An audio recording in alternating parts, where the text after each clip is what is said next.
بسم اللہ الرحمن الرحیم۔ السلام علیکم۔ ایک معذور انسان کے ساتھ شادی کروا کر میرے بھائی نے صرف خود پر سے میرا بوجھ اتارا تھا۔ میرے بھائی نے میرے بارے میں ذرا احساس نہیں کیا تھا کہ میری بہن ایک معذور انسان کے ساتھ اپنی زندگی کیسی گزارے گی۔ اپنی بیوی کے کہنے پر چند پیسوں کی خاطر اس نے میری ساری زندگی برباد کر دی تھی، کیونکہ میرے بدلے میں میرے بھائی کو چند روپے ملے تھے، اور اسی لالچ میں آ کر میرے بھائی نے میری شادی ایک معذور انسان کے ساتھ کروا دی، جس کا ایک پیر کسی حادثے میں کٹ گیا تھا اور وہ ایک بستر کا ہو کر رہ گیا تھا۔ میرے معذور شوہر نے اپنا گھر بیچ کر میرے پیسے دیے تھے اور خود کرائے کے مکان میں رہنے لگا تھا۔ شادی کے بعد میں نے اپنی زندگی میں بہت ساری تکلیفیں دیکھیں۔ سکھ تو میں نے اپنی شادی سے پہلے بھی کبھی نہیں دیکھا تھا، کیونکہ شادی سے پہلے مجھے بھابھی کے طعنے سہنے پڑتے تھے۔ بنا ماں باپ کے زندگی گزرنا بہت مشکل ہوتا ہے۔ میرے ماں باپ کے مرنے کے بعد میرے بھائی اور بھابھی نے مجھ پر بہت زیادہ ظلم کیے تھے۔ میں اپنے بھائی بھابھی کے آگے صرف ایک نوکرانی بن کر رہ گئی تھی۔ سارے گھر کا کام کرنے کے بعد بھی میری بھابھی مجھ سے کبھی خوش نہیں ہوتی تھی۔ وہ صرف مجھے اس گھر سے نکالنا چاہتی تھی، اور جیسا بھائی کو کہتی تھی بھائی بھی انہی کی زبان بولتے تھے۔ میرے لیے اس معذور انسان کا رشتہ بھی بھابھی نے ہی تلاش کیا تھا، اور ان سے اچھے خاصے پیسے لے کر مجھے بیاہ دیا۔ میں نے اس معذور انسان کے ساتھ بھی اپنی قسمت سمجھ کر زندگی جینے کی کوشش کی۔ میں نے دل و جان سے اس کی خدمت کی، کبھی اس کو معذور ہونے کا احساس تک نہیں دلایا۔ میں اس کے ساتھ اس کے پاؤں بن کر کھڑی رہی۔ وہ خود بھی یہ بات مانتا تھا کہ جب سے تم میری زندگی میں آئی ہو تب سے مجھے اپنی معذوری کا بھی احساس نہیں ہوتا۔ تم جیسی بیوی تو کسی خوش قسمت کو ہی مل سکتی ہے۔ اللہ پاک نے مجھ سے میرے پیر چھین کر مجھے تم جیسی بیوی عطا کی ہے، تو میں اس میں بھی بہت زیادہ خوش ہوں، کیونکہ مجھے اپنی زندگی میں تمہارے جیسی بیوی کی سخت ضرورت تھی۔ اس معذور انسان کے ساتھ زندگی گزارنا مجھے اپنی بھابھی اور بھائی کے گھر سے زیادہ آسان لگتا تھا۔ وہ میرا شوہر تھا، مجھے خوش رکھنے کی وہ پوری کوشش کرتا تھا۔ چاہے وہ چل نہیں پاتا تھا، پر پھر بھی میرے لیے خوشیاں تلاش کرتا رہتا تھا، اور ان تھوڑی سی خوشیوں میں بھی میں بہت زیادہ خوش ہوتی تھی، کیونکہ میں نے کبھی کوئی خوشی اور سکھ زندگی میں نہیں دیکھا تھا۔ میں نے کافی کوشش کی تھی کہ میں اپنے شوہر کا آپریشن کروا کے اس کو پیروں پر کھڑا ہونے کے قابل بنا سکوں، پر جہاں بھی جس ڈاکٹر کے پاس جاتے تھے وہاں سے نا امیدی ہی ملتی تھی، اور ڈاکٹر کہتے تھے کہ اب اس کا آپریشن ہونا ناممکن ہے۔ جس وقت ان کا ایکسیڈنٹ ہوا تھا، اگر اسی وقت آپ ان کو ہمارے پاس لے آتے تو شاید ان کا آپریشن ہو جاتا اور آج وہ اپنے پیروں پر کھڑے ہو پاتے، پر اب ایسا بالکل بھی نہیں ہو سکتا۔ میرے شوہر یہ خبر سننے کے بعد بہت ہی مایوس اور اداس رہنے لگے تھے۔ میں ان کو کافی دلاسا دیتی تھی کہ اللہ پاک ٹھیک کریں گے، آپ ٹھیک ہو جائیں گے اور اپنے پیروں پر ایک نہ ایک دن چلنے لگیں گے۔ پر ڈاکٹر کے کہنے کے بعد تو میرا شوہر دن بدن کمزور ہوتا چلا گیا اور اسی ٹینشن میں کافی بیمار رہنے لگا۔ ایک دن اچانک ہی میرے شوہر کی طبیعت بگڑنے لگی، جس کی وجہ سے وہ خالق الہی سے جا ملا، اور میری قسمت میں شاید یہ تھوڑی سی خوشیاں بھی نصیب ہونا نہیں لکھی تھی، اور اللہ پاک نے میرے شوہر کو اپنے پاس بلا لیا اور میں بیوہ بن گئی۔ اس کرائے کے مکان میں نے اپنی عدت کے 4 مہینے گزارے تھے، کیونکہ میرے شوہر کے پاس کوئی بھی جمع پونجی نہیں تھی۔ اسی لیے مجھے جو کچھ بھی کرنا تھا اپنی زندگی میں خود ہی کرنا تھا، اور محنت کر کے اپنا پیٹ پالنا تھا۔ میں اپنے بھائی اور بھابھی کے پاس واپس نہیں جانا چاہتی تھی، کیونکہ وہ دونوں مجھے اب کبھی بھی اپنے گھر میں واپس نہیں رکھ سکتے تھے۔ اسی ڈر سے تو میرے بھائی بھابھی میرے شوہر کی فوتگی پر بھی نہیں آئے تھے کہ کہیں میں ان کے ساتھ ہی نہ چلی جاؤں، کیونکہ انہیں معلوم تھا کہ میرے شوہر کا بھی اس دنیا میں اور کوئی بھی نہیں ہے۔ اگر وہ میرے شوہر کی فوتگی پر آئیں گے تو میں ان کے ساتھ ہی چلی آؤں گی۔ مجھے معلوم تھا کہ اگر میں خود بھائی کے گھر جاؤں گی تو بھابھی گھر چھوڑ کر چلی جائیں گی، کیونکہ بہت ہی مشکلوں سے انہوں نے مجھے اس گھر سے شادی کر کے نکالا تھا۔ ان کو مشکل سے ہی ایسا رشتہ ملا تھا جس نے ان کو میرے بدلے میں کافی ساری رقم دی تھی، اور ان کو اب کبھی بھی میرا وہاں جانا منظور نہیں ہوگا۔ اسی لیے میں نے اپنے بھائی کو پریشان کرنا مناسب نہیں سمجھا۔ مجھے سلائی وغیرہ تو کرنا نہیں آتی تھی، اسی لیے میں کافی پریشان تھی کہ میں آخر ایسا کون سا کام کروں جس سے مجھے چند پیسے مل جائیں اور میرا گزارا ہو سکے۔ کیونکہ میں اکیلی جان تھی، اسی لیے میرا گزارا تو تھوڑے سے پیسوں سے بھی ہو جانا تھا، کیونکہ میری کوئی اولاد تو تھی نہیں جس کے مستقبل کے بارے میں سوچ کر میں کوئی مال ملکیت جمع کرتی۔ بس اللہ پاک سے یہی دعا کر رہی تھی کہ اللہ پاک ایسا کوئی کام دے دے جس سے مجھ اکیلی جان کا پیٹ پل جائے۔ میں نے 1-2 گھروں میں جا کر ملازمت کرنا شروع کر دی کیونکہ میں گھر کا کام بہت اچھے طریقے سے جانتی تھی۔ بھابھی نے مجھ سے مشینوں کی طرح کام لیا تھا، اسی لیے مجھ میں کام کرنے کی کافی ہمت تھی۔ میں 4-5 عورتوں کا کام اکیلی کر سکتی تھی۔ 1-2 مہینے کام کرنے کے بعد مجھے احساس ہوا کہ کسی کے بھی گھر میں جا کر کام کرنا مناسب نہیں ہے۔ میں جوان اور خوبصورت لڑکی تھی۔ جس گھر میں بھی میں جا کر کام کرتی تھی وہاں کا کوئی نہ کوئی ایک بندہ ایسا ہوتا تھا جو مجھے ایسی نظروں سے دیکھتا تھا کہ اس کی نظریں مجھے اپنے وجود کے آر پار محسوس ہوتی تھی۔ میرا دل کرتا تھا زمین پھٹ جائے، میں اس زمین میں دفن ہو جاؤں۔ پھر اسی وجہ سے میں نے وہ کام کرنا چھوڑ دیا اور اس کام سے بھوکا رہنا ہی بہتر سمجھا۔ پر انسان ہوں، کب تک بھوکی رہ سکتی تھی؟ کچھ نہ کچھ تو پیٹ پالنے کے لیے کرنا ہی تھا، اور محنت مزدوری کرنے کے لیے گھر سے باہر تو نکلنا ہی پڑتا ہے۔ میں نے یہ سوچ کر گھر سے باہر نکلنے کے لیے قدم بڑھایا کہ جب تک انسان کی اپنی مٹھی مضبوط ہے تو کوئی کچھ بھی نہیں کر سکتا۔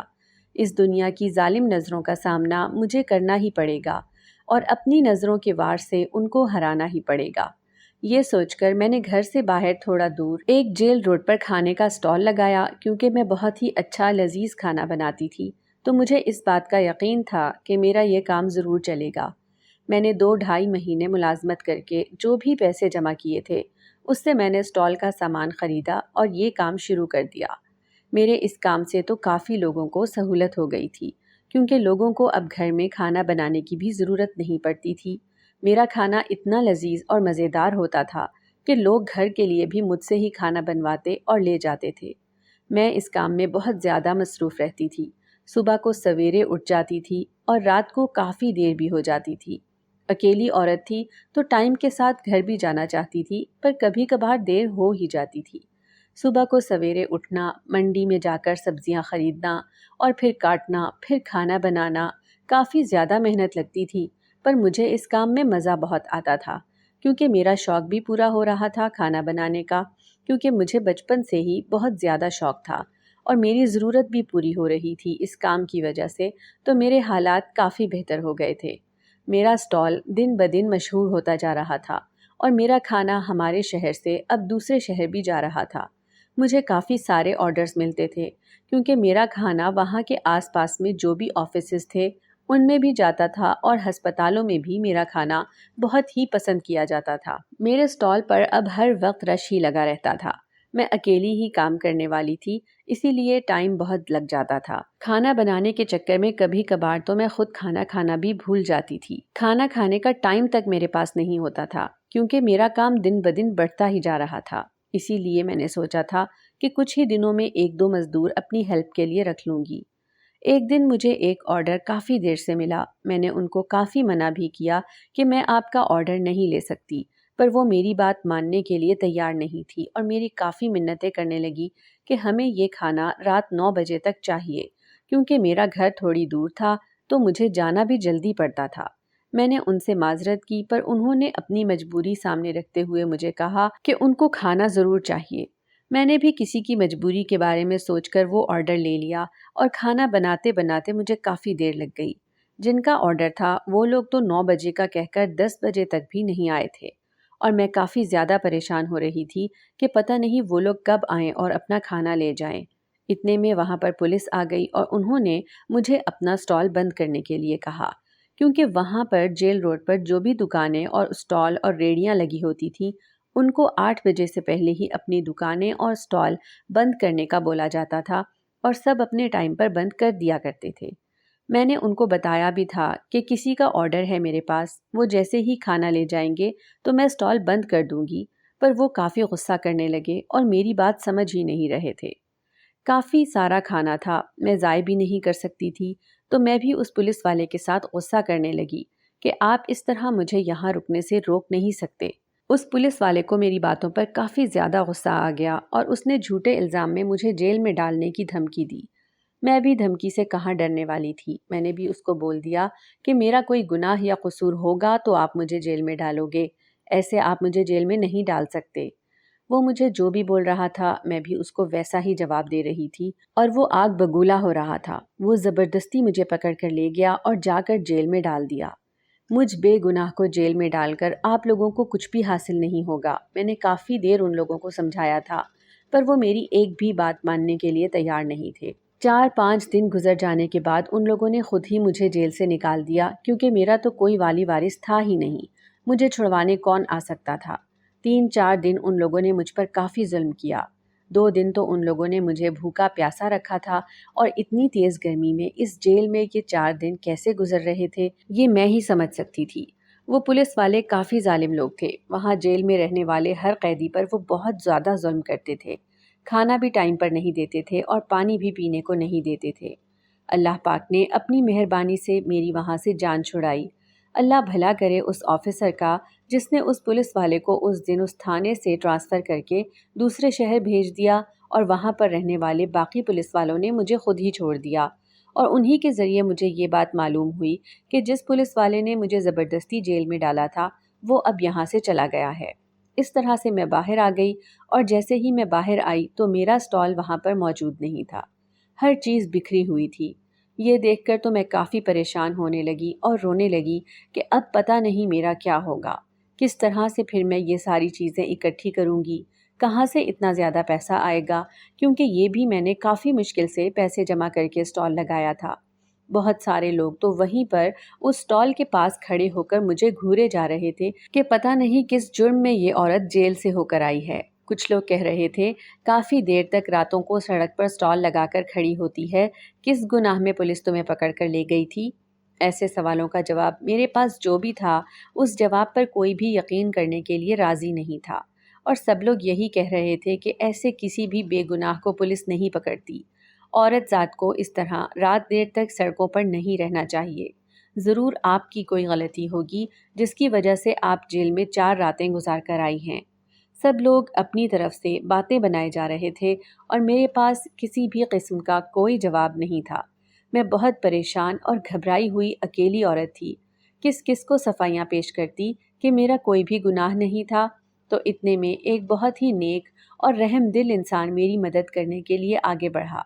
وہ مجھے اس وقت انسان نہیں بلکہ ایک فرشتہ لگ رہا تھا، کیونکہ اتنے سارے لوگوں کی بھیڑ میں جو سب مجھے ہی قصوروار ٹھہرائے جا رہے تھے اور میری بات پر یقین کرنے کے لیے کوئی راضی نہیں تھا، تب کوئی میری مدد کرنے کو آیا تو صحیح۔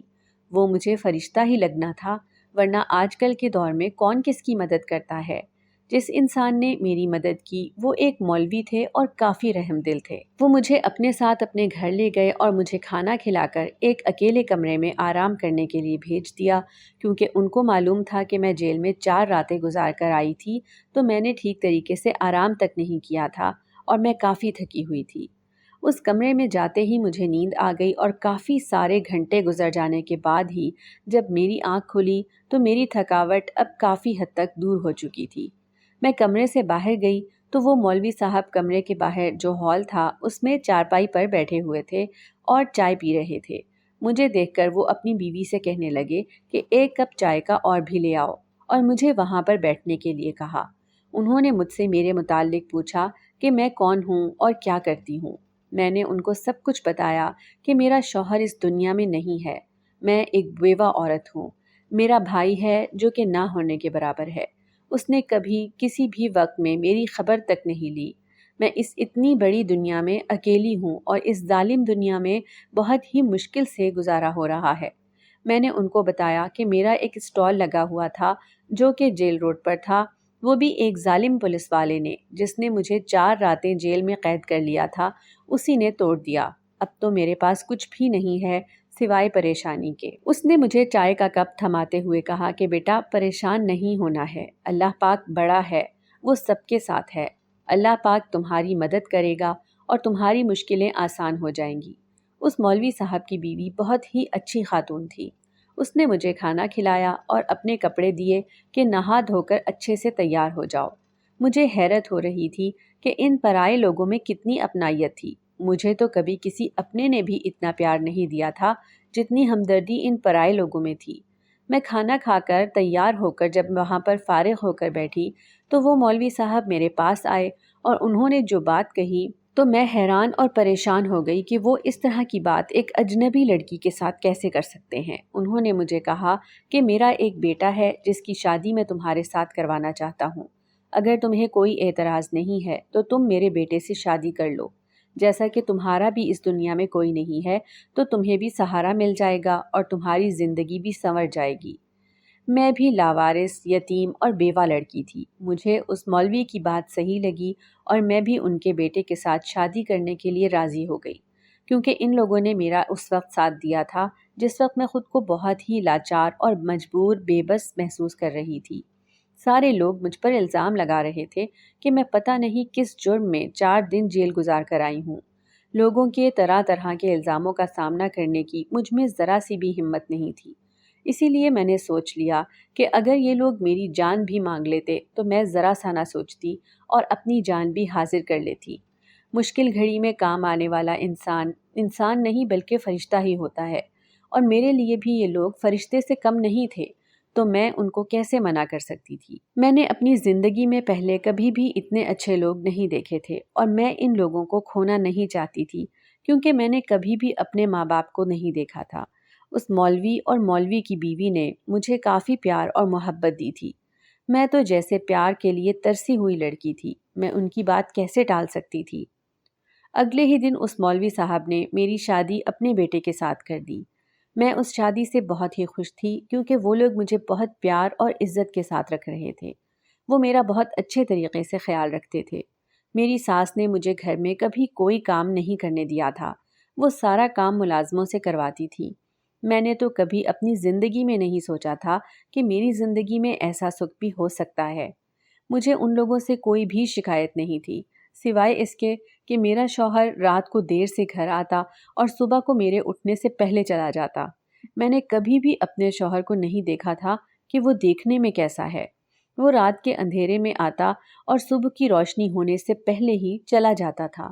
میں نے صرف اپنے شوہر کی آواز سنی تھی اور اس بات کی شکایت میں اکثر اپنی ساس اور سسر سے کیا کرتی تھی، پر جب بھی میں اپنی ساس اور سسر سے یہ بات کرتی تھی تو وہ مجھ سے اس بات کے بارے میں معذرت کرتے تھے اور کہتے تھے کہ شادی ہونے سے پہلے ان کے بیٹے نے ان کو بتا دیا تھا کہ وہ مجھے کبھی بھی اپنا چہرہ نہیں دکھائے گا۔ اس بات سے مجھے کافی حیرت ہوتی تھی کہ آخر میرا شوہر ایسا کیوں چاہتا تھا کہ میں اس کا کبھی بھی چہرہ نہ دیکھوں۔ اس بات کو لے کر میں کافی پریشان اور اداس بھی رہتی تھی، کیونکہ ہر عورت اپنے شوہر کے ساتھ اپنا ہر دکھ سکھ بانٹنا چاہتی ہے اور اس کے ساتھ پیار سے رہنا چاہتی ہے، جبکہ میری زندگی میں ایسا کچھ بھی نہیں تھا۔ اس طرح زندگی گزارتے ہوئے میری شادی کو 3 سال گزر گئے۔ میں اپنے ساس سسر کا بہت اچھے سے خیال رکھتی تھی کیونکہ میں نے اپنے ماں باپ کبھی زندگی میں نہیں دیکھے تھے، تو میں نے انہی کو ماں باپ کی نظر سے دیکھنا شروع کر دیا تھا۔ وہ لوگ بھی میرا بہت ہی خیال رکھتے تھے اور مجھے اپنی بیٹی کہہ کر بلاتے تھے۔ ان لوگوں سے ملنے کے بعد کبھی بھی مجھے ایسا محسوس نہیں ہوا تھا کہ میں ایک اناتھ لاوارث لڑکی ہوں۔ مجھے اب اپنی زندگی سے کوئی بھی شکایت نہیں تھی۔ میں اپنی پچھلی زندگی میں جو بھی تکلیفیں اور دکھ دیکھ کر آئی تھی وہ سب کچھ بھول چکی تھی، کیونکہ ان لوگوں نے مجھے اتنا پیار اور سکھ دیا تھا کہ مجھے اپنی پچھلی زندگی کی مشکلیں یاد ہی نہیں رہی تھی۔ میں نماز پڑھ کر تہجد میں ہر وقت یہی دعا کر کے اللہ پاک کا شکر ادا کیا کرتی تھی کہ اس نے مجھے اس دنیا میں اکیلا نہیں چھوڑا اور اتنے بھلے اور اچھے لوگوں سے مجھے ملایا، اور یہی سوچا کرتی تھی کہ ضرور یہ میری کسی نیکی کا صلہ ہے جو مجھے ان لوگوں کی صورت میں ملا ہے۔ بس مجھے شکایت تھی تو صرف اپنے شوہر سے، کیونکہ میں ایک بار اپنے شوہر کو دیکھنا چاہتی تھی۔ میں چاہ کے بھی ان کو کبھی دیکھ نہیں پاتی تھی کیونکہ وہ ہر وقت مجھ سے پردہ کرتے تھے اور اپنا چہرہ چھپاتے تھے۔ میں یہ سوچ کر کافی پریشان رہتی تھی کہ آخر وہ ایسا کیوں کرتے ہیں، جبکہ وہ کسی اور سے تو اپنا چہرہ نہیں چھپاتے تھے۔ وہ اپنے ماں باپ سے بھی بات کرتے تھے، اور اگر کبھی میں اس کمرے میں آ جاتی تھی تو وہ اسی وقت اپنا چہرہ ایک چادر سے چھپا لیتے تھے۔ وہ مجھ سے بہت ہی کم بات کیا کرتے تھے۔ جب وہ رات کو کمرے میں سونے کے لیے آتے تھے تبھی تھوڑی بہت بات ہوتی تھی، ورنہ وہ مجھ سے کبھی بھی نہیں بولتے تھے۔ مجھے نہیں معلوم تھا کہ وہ اس طرح کیوں کرتے ہیں۔ اب تو میں نے بھی ان سے پوچھنا چھوڑ دیا تھا کیونکہ میں اس بات کی شکایت کر کر کے تھک گئی تھی۔ میرے شوہر میری بات نہیں مانتے تھے۔ پھر تو میں نے یہ سوچ کر ان سے پوچھنا بھی چھوڑ دیا تھا کہ وہ اپنا چہرہ مجھ سے کیوں چھپاتے ہیں، کہ شاید ان کی کوئی پریشانی یا ان کی کوئی مجبوری ہو سکتی ہے۔ اب میری زندگی اتنے اچھے طریقے سے گزر رہی تھی کہ مجھے کسی سے کوئی بھی شکایت نہیں تھی، کیونکہ میرا اس دنیا میں اور کوئی تھا بھی نہیں، تو میں شکایتیں کر کے اپنا یہ گھر بھی خراب نہیں کرنا چاہتی تھی، کیونکہ ان لوگوں کے سوا میرا اس دنیا میں اور کوئی بھی نہیں تھا۔ میں نے اکیلے بھی زندگی گزار کر دیکھی تھی۔ اس دنیا میں اکیلی عورت کا جینا بہت ہی مشکل کام ہے، اسی لیے میں نے سوچ لیا تھا کہ اب کبھی بھی اپنے شوہر سے یا اپنے ساس سسر سے اس بات کی شکایت نہیں کروں گی کہ میرا شوہر مجھ سے آخر اپنا چہرہ کیوں چھپاتا ہے، آخر وہ کیوں چاہتا ہے کہ میں اس کو کبھی بھی نہ دیکھوں۔ میں نے خود کو گھر کے کاموں میں اتنا مصروف کر دیا تھا کہ مجھے اب کوئی بھی بات یاد نہیں رہتی تھی۔ میرا دن اپنی ساس سسر کے ساتھ بہت ہی اچھے طریقے سے گزر جاتا تھا کہ ایک دن اچانک مجھے خوشخبری ملی اور میں امید سے ہو گئی۔ یہ خبر سننے کے بعد تو میرے ساس سسر بہت زیادہ خوش ہوئے۔ اتنی بڑی خوشی کی خبر تو میں اپنے شوہر کو بھی دینا چاہتی تھی، پر وہ مجھے اپنا ٹائم بہت ہی کم دیا کرتے تھے اور اکثر میرے سو جانے کے بعد ہی گھر آیا کرتے تھے۔ اب مجھے بھی ان کے ہونے یا نہ ہونے سے فرق نہیں پڑتا تھا، اسی لیے میں بہت زیادہ خوش تھی کہ اب میرا بچہ آ جائے گا اور میری ساری تکلیفیں دور ہو جائیں گی، کہ اچانک ایک دن باہر دروازے پر کافی شور اور چلانے کی آوازیں آنے لگیں۔ میں اور میری ساس سسر کافی پریشان ہو کر دروازے کی طرف بھاگے کہ آخر کون لوگ ہیں جو اتنا چلا کر آوازیں دے رہے ہیں اور مولوی صاحب یعنی میرے سسر کو بلا رہے ہیں۔ جب میرے سسر دروازے تک پہنچے تو ان کے کانوں میں ایک ایسی خبر پڑی جو سننے کے بعد وہ دھڑام کر کے زمین پر گر گئے اور چلا چلا کر رونے لگے کہ یا اللہ پاک، یہ ہمارے ساتھ کیا ہو گیا۔ جب ہم ان کے پاس گئے تو ہم بھی سن کر بہت اداس اور غمگین ہو گئے اور رونے لگے، کیونکہ کسی نے آ کر یہ خبر دی تھی کہ میرا شوہر اچانک ہی بے ہوش ہو کر گر گیا۔ ان لوگوں نے بتایا کہ کچھ لوگوں نے ان کو ہسپتال پہنچایا، ڈاکٹر نے ان کو ڈرپ وغیرہ لگائی پر وہ نہ بچ سکے، اور ڈاکٹر نے کہا کہ ان کو ہارٹ اٹیک ہو گیا ہے اور وہ اس دنیا سے چلے گئے ہیں۔ میری تو ایک بار پھر سے دنیا اجڑ گئی تھی یہ خبر سننے کے بعد۔ مجھے کوئی ہوش نہیں تھا، میں بہت زیادہ رو رہی تھی کہ اللہ پاک نے آخر میری زندگی میں اتنے دکھ کیوں لکھے ہیں، میں اتنی بدنصیب کیوں ہوں۔ اب تو مجھے اپنی اور بچے دونوں کی فکر ہونے لگی تھی، کیونکہ اب میرے ساتھ وہ بھی میرے دکھوں میں برابر کا شریک ہونے والا تھا۔ میرے شوہر کو غسل دے کر جب چارپائی پر ہمارے سامنے لٹایا گیا تو اس کا چہرہ کفن سے ڈھکا ہوا تھا۔ میں نے اپنے شوہر کا کبھی بھی چہرہ نہیں دیکھا تھا، اس لیے میں اس کا چہرہ آخری بار دیکھنا چاہتی تھی، کیونکہ اس کے بعد تو اب کبھی بھی وہ مجھے نظر نہیں آنا تھا۔ کیونکہ میں چارپائی پر اسی کے ساتھ بیٹھی تھی تو میں نے کفن کا کپڑا ہٹا کر جیسے ہی اس کا چہرہ دیکھا تو میرے ہوش کام کرنا چھوڑ گئے اور میں پریشان ہو کر رہ گئی۔ میں اس وقت تو اپنے سسر سے کوئی بھی سوال نہیں کر پائی تھی۔ جب وہ لوگ میرے شوہر کو دفنا کر فارغ ہو کر واپس آئے اور 3 دن گزر جانے کے بعد جب میں نے اپنے ساس سسر سے سوال کیا کہ آپ لوگ جانتے تھے کہ یہ میرا شوہر وہی پولیس والا ہے جس نے میرا اسٹال توڑا تھا اور مجھے جیل میں قید کیا تھا، تو میرے سسر نے کہا کہ ہاں، ہم جانتے تھے کہ ہمارا بیٹا ہی وہی انسان ہے، اور ہمارے بیٹے نے خود ہمیں منع کیا تھا کہ ہم کبھی تمہیں اس بات کی خبر نہ ہونے دیں، کیونکہ جس دن میرے بیٹے نے تمہیں جیل میں بے گناہ قید کیا تھا اسی دن میرے بیٹے کا بہت بڑا نقصان ہو گیا اور 1-2 دنوں کے بعد ہی وہ اپنی نوکری سے اتر گیا۔ وہ یہی سمجھتا تھا کہ یہ سب اس کے ساتھ تمہاری ہی بد دعا کی وجہ سے ہوا ہے۔ وہ تم سے معافی مانگنا چاہتا تھا پر وہ بہت زیادہ شرمندہ تھا، تمہارا سامنا نہیں کر پاتا تھا۔ اس نے خود ہی مجھے روڈ پر تمہارے پاس بھیجا تھا کہ میں تمہیں وہاں سے لے آؤں، کیونکہ اس کو علم تھا کہ تمہارا اس دنیا میں اور کوئی بھی نہیں ہے، تم اکیلی عورت اور لاوارث ہو۔ وہ یہی سوچتا تھا کہ تمہیں آسرا اور سہارا دے کر شاید وہ اللہ پاک سے اپنے کیے کی معافی مانگ لے گا اور اللہ پاک اسے معاف کر دے گا۔ یہی سوچ کر اس نے تمہیں سہارا دیا تھا، پر وہ کبھی بھی شرمندگی کی وجہ سے تمہارے سامنے نہیں آنا چاہتا تھا۔ میرے سسر نے اپنے بیٹے کی طرف سے مجھ سے معافی مانگی تھی اور مجھے کہا تھا کہ اب تو وہ اس دنیا سے چلا گیا ہے، اب اسے معاف کر دو تاکہ اس کی مغفرت ہو جائے۔ میں نے اپنے سسر کے سامنے اپنے شوہر کو معاف کر دیا اور اپنے سسر کا بہت زیادہ شکریہ ادا کیا۔ ان کو کہا کہ اگر آپ لوگ مجھے سہارا نہ دیتے تو میرا تو اس دنیا میں اور کوئی بھی نہیں تھا، بھلے میں اسٹال پر کام بھی کرتی تھی پر تھی تو میں اس دنیا میں اکیلی، میرا گزارا بہت مشکل ہوتا تھا، میں اکیلی نہیں رہ پاتی تھی، مجھ اکیلی عورت کو تو اس دنیا میں بہت زیادہ ڈر لگتا تھا۔ آپ لوگوں نے جب سے مجھے سہارا دیا ہے تب سے میں سکون سے زندگی گزار رہی ہوں۔ میں آپ لوگوں کا جتنا بھی شکریہ ادا کر سکوں وہ کم ہے۔ اگر آپ کو ہماری آج کی کہانی پسند آئی ہے تو اسے لائک کریں، شیئر کریں اور چینل کو سبسکرائب کرنا مت بھولیے گا۔